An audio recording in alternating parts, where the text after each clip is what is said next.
আসসালামু আলাইকুম। রান্নার সমারোহর পক্ষ থেকে সবাইকে স্বাগত জানাই। আজকে আমি কাঁচা আমের শরবত করে দেখাচ্ছি। এখানে আমি একদম কাঁচা আম নিয়েছি।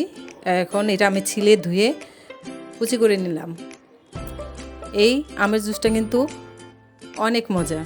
এই প্রচণ্ড গরমে এই আমের শরবতটা আপনার মন প্রাণকে একদম শীতল করে দেবে।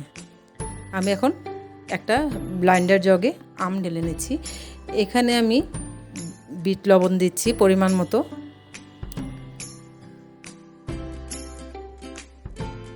দিচ্ছি আমার পরিমাণ মতো চিনি। আপনারা যখন করবেন আপনাদের ইচ্ছা মতো আপনারা দিয়ে নেবেন। এখানে আমি দেব মরিচ 4টা। এই মরিচগুলোর ঝাল একদম কম, এর জন্য আমি 4টা দিলাম। ঝাল মরিচ দিলে একটা দিবেন অথবা 2টা।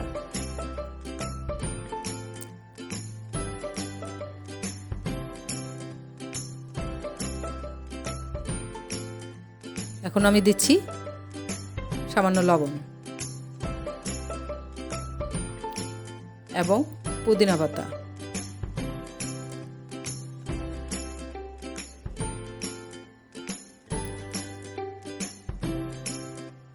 এই জুসটা কিন্তু একদম কাঁচা আম দিয়ে করতে হয়। একটু নরম হয়ে গেলে জুসটার আসল স্বাদ কিন্তু পাওয়া যাবে না।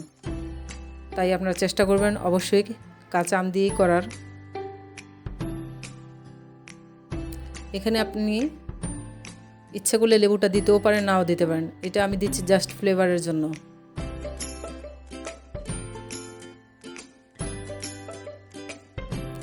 এখন সামান্য পানি দিয়ে আমি এটা ব্লেন্ড করে নেব। প্রথমেই যদি আমি পরিমাণের বেশি পানি দিই তাহলে এটা ভালো করে ব্লেন্ড হবে না। এখন ব্লেন্ড হয়ে যাওয়ার পর আমি অল্প অল্প করে এটাতে পানি দিব।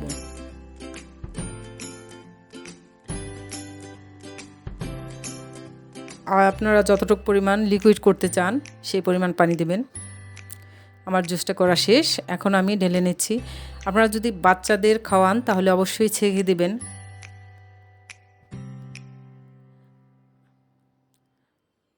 আর বড়রা খাওয়ার সময়টা ছাকার প্রয়োজন নেই।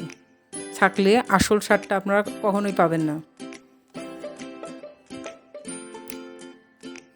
এই যে আমি ছেঁকে নিলাম।